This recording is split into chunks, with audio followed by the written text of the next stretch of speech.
You see, I never will forget it. It was August the 8th. And we had just prayed.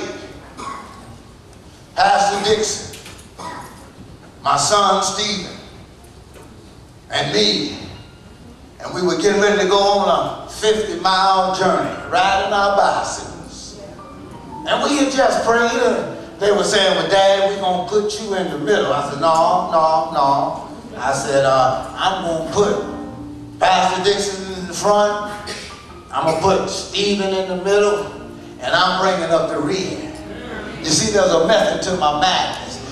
You see, when geese travel, they travel in a formation so that you create a jet stream. And I knew they were young, and they were strong, and I was old.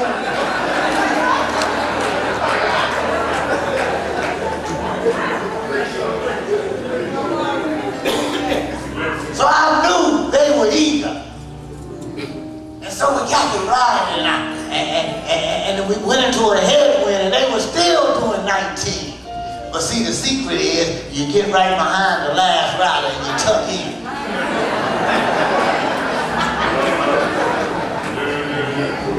While they doing 20, I'm only doing about 15 because I'm in the jet stream. And they said, man, it's a strong headwind. But I couldn't feel the wind because they were running interference for me. They were blocking. And so all of a sudden I said, let me see what they feel. So I decided to come out of the jet stream and come out to the left lane. And I said, oh man, this is too powerful. Let me get back in my jet stream.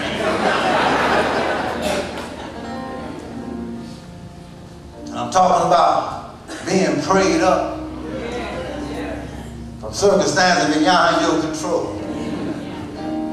Being prayed up so when you're in a circumstance that you can't even control. I never saw it coming. All I heard was a bump. Next thing you know, I woke up, I'm sliding through the grass.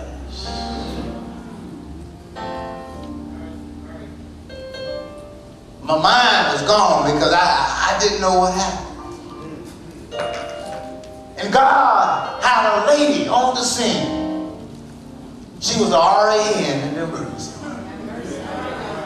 She showed up, ran over to the place, looked at me with open eyes like she saw a ghost. You all right? I said, yeah. She said, you sure?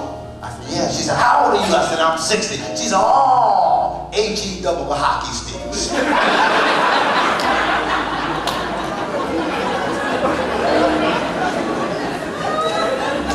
I know you're not all right because you were flying high. And she used another expletive. You were about 10 or 15 feet in the air. I never saw it. All I felt was the car hit the bike. 12 more inches, it would have hit my whole left side and crushed it. But instead, it hit the bike. One blessing.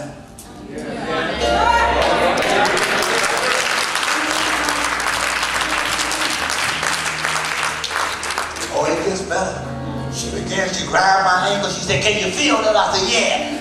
Grabbed my leg. I didn't know what the lady was doing. She's going all up my extremity. Up my leg. And then she grabbed my thigh. I said, oh Lord. She said, can you feel that? I said, yeah. And then she grabbed my hip. I said, oh. She said, yeah. You just lie right there. You lie there. Don't worry, the paramedics are coming. She said, I already called. Don't worry, I'm an RN in the emergency room. I'm trained for this kind of thing.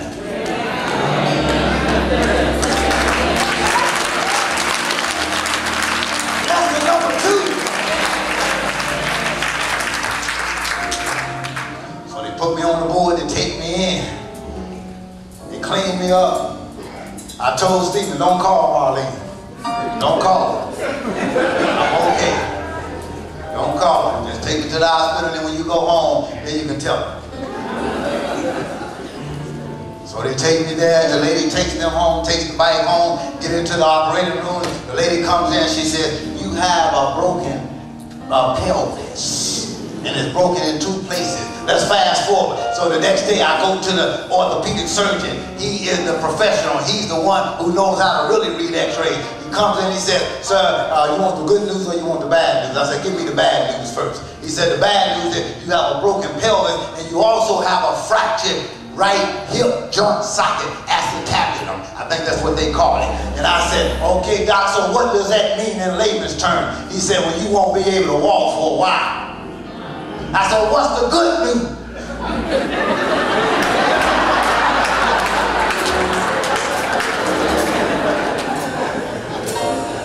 He said, the good news is we won't have to operate. That's enough.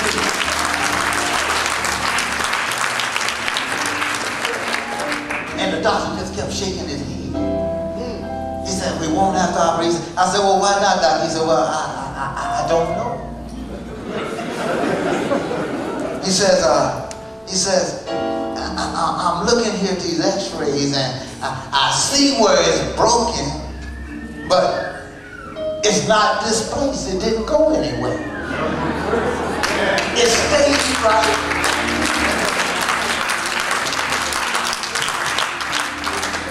I said, doc, I don't know what that means. I said, but don't worry. I got home. As soon as I got home, I got on the internet. I said, fractured, broken pelvis. The mortality rate on broken pelvis. I'm looking for my miracle. When he shook his head, I know there was a miracle somewhere. So I started reading. The more I read, the more scared I became. Okay, you broke your pelvis. When it breaks, it goes through. And what's that artery that runs up your leg? Come on, doctors. What artery is it called? The femoral. Femoral, that was all right. Femoral artery. It runs up the thigh. And usually when the pelvis breaks, it goes through and it acts like a Swiss blade. And it begins to cut artery. And usually if it cuts that artery, you will bleed out. So I'm saying to myself, okay, Lord, I see you. I see you. See, sometimes you got to tell the Lord you see me. I see your handiwork. I see you, Lord. Even in your foolishness, sometimes you got to say, Lord, you spell, I see you. Learn how to let the Lord know, affirming, I see you.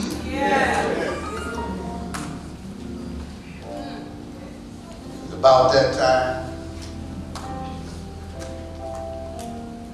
I'm 2 weeks, and this is what's going to bless you. I'm 2 weeks into my healing.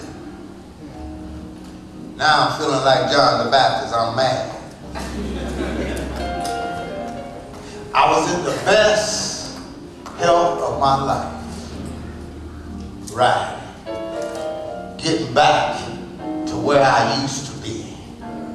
By this time, the enemy came in like a flood. Never will forget it. And I had me a little pity party. And I began to ask the question, Lord, why did you allow this to happen to you, sir? I served you, began to cry. I was depressed.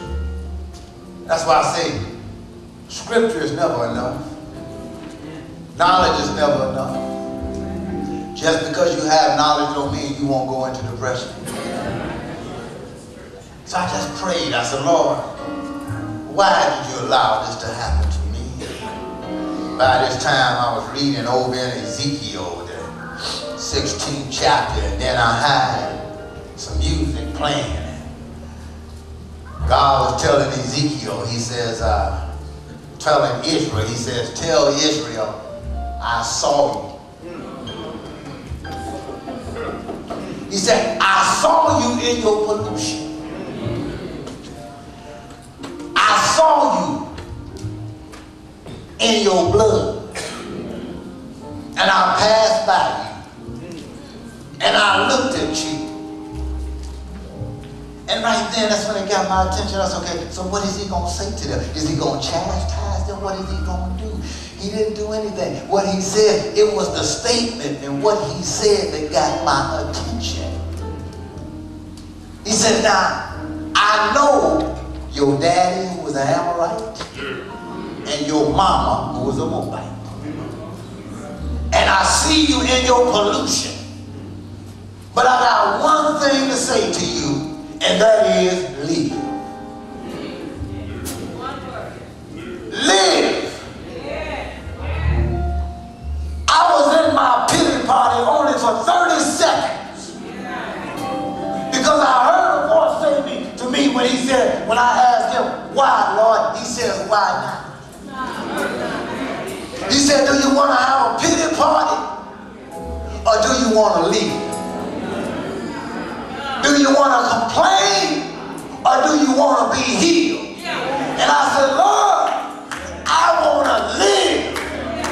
And I want to be healed. Because I want to walk again.